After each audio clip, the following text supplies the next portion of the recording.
Case BC private limited together with its subsidiary company. अगर वो case study 6 marks का आता है तो आप कैसे लिखोगे, 4 मार्क्स का आता है तो कितना लिखना है, एंड अगर 3 मार्क्स का भी केस स्टडी आता है एग्जाम में, अगर मैंने क्या आप भी उन्हीं स्टूडेंट में से हो जिसको केस स्टडी लिखने में बहुत प्रॉब्लम होता है, लाइक समझ ही नहीं आता कि केस स्टडी में कैसे लिखे, क्या लिखे, कंक्लूजन समझ नहीं आता कि फैक्ट कहाँ से लिखे, एंड बहुत से ऐसे बच्चे कि पूरा केस स्टडी रीड करने के बाद उनको ये समझ नहीं आता इसमें कौन सा प्रोविजन लगेगा। तो in this video I am going to tell how you can write case study. Okay, अगर वो केस स्टडी 6 मार्क्स का आता है तो आप कैसे लिखोगे, 4 मार्क्स का आता है तो कितना लिखना है, एंड अगर 3 मार्क्स का भी केस स्टडी आता है एग्जाम में, अगर आपने अगर लास्ट वीडियो देखा होगा तो अब उसमें देखा 3 मार्क्स का भी केस स्टडी पूछा जा रहा है, पूछते हैं ICI, तो how you can write case study. तो इन दिस वीडियो में आपको टोटल 3 बताऊंगी, तीनों मार्क्स के लिए कि 4, 6 एंड 3 मार्क्स। अगर 4 मार्क्स के लिए, 6 मार्क्स के लिए और 3 मार्क्स के लिए आता है तो आप कैसे लिख सकते हो। तो इसलिए please watch the video till the end, skip मत करना। आप चाहो तो स्पीड बढ़ा के देख लो वीडियो का, बट स्किप मत करो। ओके, एंड अगर आपने मेरा लास्ट वीडियो नहीं देखा तो प्लीज़ गो एंड वॉच। उसमें मैंने पास्ट 4 ईयर पेपर का एनालाइज किया है कि डायरेक्ट क्वेश्चन कितने मार्क्स का आता है, इनडायरेक्ट क्वेश्चन कितने मार्क्स का आता है, एंड केस स्टडी कितने मार्क्स का आता है, एंड किस नंबर पे कौन सा क्वेश्चन आता है, लाइक 1 का A में क्या आता है, 1 का B में, 1 का C में किस टाइप का क्वेश्चन आता है। Please go and watch, link आपको कमेंट में या फिर डिस्क्रिप्शन आई बटन में मिल जाएगा। ओके, तो go and watch. But before starting this video I request you to please do subscribe to my channel, क्योंकि अपकमिंग वीडियोस बहुत इंपॉर्टेंट होने वाले हैं, specially for law and maths. तो please do subscribe to my channel and press bell icon and don't forget to like my video. Okay, so let's begin.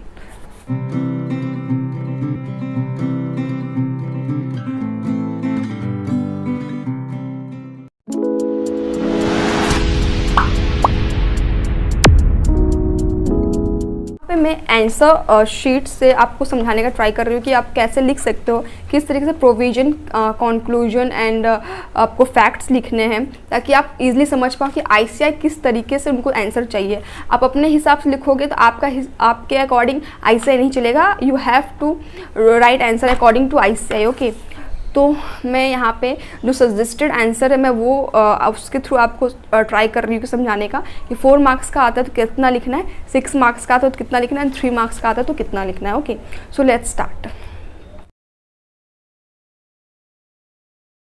So first starts with 3 marks question and ये December 21 का। Okay, let's read the question. BC Private Limited and its subsidiary KL Private Limited are holding 90,000 and 70,000 shares respectively in PQ Private Limited. The paid up share capital of PQ Private Limited is 30 lakh.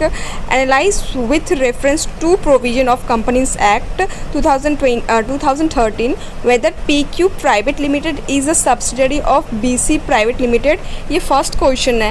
And then what would be your answer if KL private limited is holding 1,60,000 shares in PQ private limited and no shares are held by BC private limited in PQ private limited. तो यहाँ पे आप देख पा रहे हो, यहाँ पे टोटल 2 क्वेश्चन पूछा गया है, तो आपका आंसर भी 2 होना चाहिए। तो लेट्स रीड और क्या आंसर हो सकता है इसका, एंड ये 3 मार्क्स का है। ओके,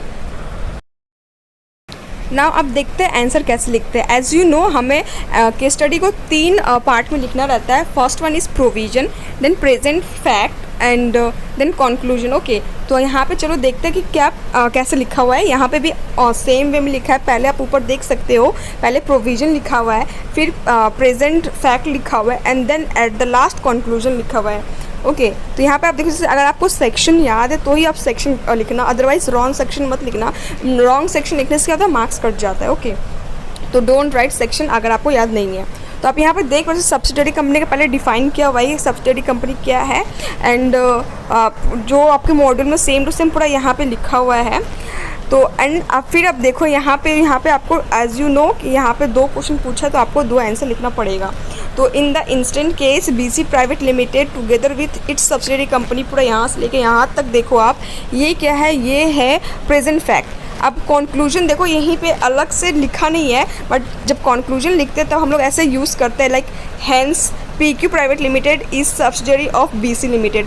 ये क्या है, ये कंक्लूजन है। नंबर 1 क्वेश्चन जो पूछा गया था। ओके, ना अब दूसरे नंबर पे देखो आप, दूसरा number, in the second case the answer will be remain same, KL private limited, फिर ऐसे पूरा यहाँ से यहाँ तक देखो आप, ये भी पूरा क्या है, ये प्रेजेंट फैक्ट बताया है। नाउ आप देखो कंक्लूजन कैसे लिखा है, hence KL private limited is a holding of PQ private company and BC private company is a holding of KL private limited, hence by virtue of chain relationship BC private limited becomes the holding company of PQ private limited। तो आप देखो कैसे conclusion लिखा हुआ है। Okay, no doubt 3 marks का हो तो भी आपको प्रेजेंट फैक्ट, प्रोविजन, कंक्लूजन ये तीनों ही लिखना पड़ेगा। तो आई होप आपको समझ में आया कि 3 मार्क्स का आता है तो कैसे लिख सकते हो आप। Now next move to 4 mark question के लिए। ओके, नाउ अब बात करते हैं question number like 4 mark question के लिए कितना लिखना है आपको। एंड ये नवंबर 22 का कंपनीज चैप्टर से। ओके ना, आपको सबसे पहले देख लेना है, मैं यहाँ पे पूरा रीड करने नहीं जा रही क्योंकि वीडियो बहुत लंबा हो जाएगा अननेसेसरी। आप रीड कर लेना वीडियो पॉज करके, एंड देन सबसे नीचे देखो क्या पूछ रहा है। ओके, तो ऊपर तो पूरा केस स्टडी दिया रहता है, नीचे सबसे पहले तो आपको नीचे पढ़ लेना है वो क्या पूछ रहा है। The company filed a suit against Mr. R for non-payment of dues, discuss the fate of the suit and the liability of Mr. R towards the company as on current date in consultation with the provision of the Companies Act 2030। ये देखो, ये पहला question पूछ रहा है। Okay, would your answer be different if a receipt under the company seal was not issued by Mr. C after receiving payment। ये दूसरा पूछ रहा है। यहाँ पे भी आपको टोटल 2 आंसर लिखना है।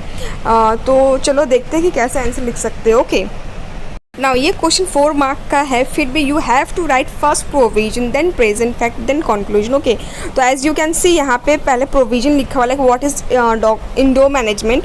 तो according to doctrine of indoor management पूरा यहाँ पे डिफाइन किया हुआ है कि क्या प्रोविजन है। देन यहाँ पे आप देखो इन द इंस्टेट के स्टार्टिंग का जो पूरा दिया हुआ है, यहाँ पे देखो एक केस स्टडी का रेफरेंस भी दिया हुआ है। अब अगर ऐसे एग्जाम में देते हो तो ये बहुत अच्छा होता है, बहुत अच्छा इम्पैक्ट पड़ता है एग्जामिनर जो चेक करता है। ओके, तो आप अगर आपको याद हो तो ही लिखना है, मीन्स रॉन्ग मत लिख के आना। एंड अगर आपको याद हो तो ही लिखना। ओके, तो यहाँ पे आप देख पा रहे हो पूरा प्रोविजन लिख दिया गया है। एंड आप देखो नीचे यहाँ पे प्रेजेंट फैक्ट लिखा हुआ है। ओके, एंड देन यहाँ पे देखो कंक्लूजन लिखा हुआ है। यहाँ पे यहाँ पे प्रेजेंट फैक्ट और कंक्लूजन दोनों मिक्स करके यहाँ पे लिख दिया गया है ना। अब इसका जो सेकंड पार्ट का जो आंसर है वो यहाँ पे देखो, यहाँ पे आपको क्या लिखना है। यहाँ पे डायरेक्ट आपको स्टार्टिंग में देखो यहाँ पे थोड़ा सा प्रोविजन डिफाइन किया हुआ है। ओके, अगर आप इंडोर मैनेजमेंट पढ़े हो तो आप समझ पा रहे हो। यहाँ पे देखो जो लिखा है, doctrine of indoor management is no way reward those person who behave negligently. तो ये एक जो अगर आपने पढ़ा है तो देखना ये वाला ये प्रोविजन है। देन नीचे देखो यहाँ पे कंक्लूजन लिखा हुआ है डायरेक्ट। ओके, यहाँ पे फिर से आपको आप प्रेजेंट फैक्ट लिखने का जरूरत नहीं है। यहाँ पे डायरेक्ट जो वहाँ पे क्वेश्चन पूछा था आपको डायरेक्ट इसका आंसर लिखना है। If a receipt under the company seal was not issued by mister C, and पूरा यहाँ तक देखो ये क्या है, ये कंक्लूजन है। ओके, तो 3 मार्क्स का है, 4 मार्क्स का। You have to write first provision then present fact then conclusion. आपको क्वेश्चन अच्छे से पढ़ लेना कि कितना क्वेश्चन पूछा गया है, एंड नंबरिंग दे के आप लिखना ताकि एग्जामिनर को चेक करने में सही हो एंड आपको अच्छा से अच्छा मार्क्स स्कोर कर पाओ, अच्छे से अच्छा मार्क्स एग्जामिनर दे। ओके, पॉइंट टू पॉइंट लिखना, ज़्यादा कुछ लिखने का ज़रूरत नहीं है। आप नीचे अगर 2 बार क्वेश्चन पूछ रहा है, 2 क्वेश्चन पूछ रहा है तो आपको 2 बार प्रेजेंट फैक्ट लिखने का ज़रूरत नहीं है। आप एक ही बार लिखो एंड आंसर को नंबरिंग करके लिखना। Okay, now let's talk 6 marks का अगर केस स्टडी है तो कैसे लिखते हैं। ओके, ये नवंबर 22 का है एंड 3 का बी, ये इंडियन कॉन्ट्रैक्ट एक्ट से है। As you can see question बहुत बड़ा है एंड क्वेश्चन 3 पार्ट में पूछा गया है। ओके, तो आप रीड कर लेना स्टार्टिंग का पोर्शन वीडियो को पॉज करके। तो यहाँ पे आप जैसे देख पा रहे हो कि आपको यहाँ पे now you are to decide upon based on the provision of Indian contract act 1872। First है, will mister M succeed in filing the suit to recover money, elaborate the related provision, and what is the maximum amount of money that can be recovered by Mr. M. And third one, shall the provision of the above act also apply to medical treatment given to the grandmother। तो आप देख पा रहे 3 पूरा question पूछा हुआ है 3 part में, तो you have to write answer in 3 part. तो लेट्स सी क्या आंसर लिखना है। ओके, ना आप देख पा रहे हो आंसर भी यहाँ पे टोटल 3 पार्ट्स में लिखा हुआ। ओके, नाउ तो सबसे पहले आपको एज़ यूजुअल आपको प्रोविज़न लिखना पड़ेगा। ओके, जैसे आप देख पा रहे हो पूरा यहाँ इफ़ अ पर्सन से लेके इनकैपेबल पर्सन तक ये पूरा प्रोविज़न है। Then you have to write present fact. Okay, जैसे आप देख पा रहे हो यहाँ से लेकर यहाँ तक ये जो है ये पूरा प्रेजेंट फैक्ट है।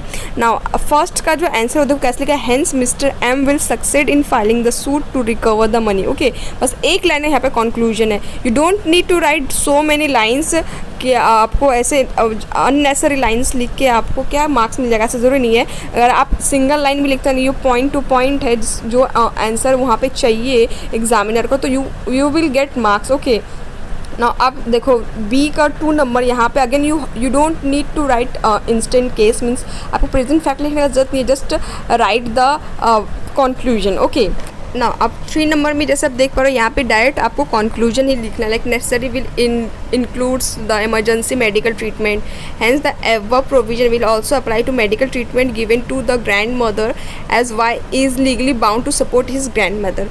As you can see here you have to write provision, present fact and conclusion, चाहे वो 6 मार्क्स का हो, 4 मार्क्स, 3, 2 कोई भी मार्क्स का, you have to write first provision. And provision आपको कहाँ मिलेगा, वो आप जो केस लॉ का बुक पढ़ रहे हो, जो भी यहाँ पे ना डेफिनेशन जो भी है वही प्रोविज़न है। ओके, प्रोविज़न कोई अलग सा नहीं होता, जो लॉ के बुक में दिया है वही आपको लर्न करना है and you have to write that in examination.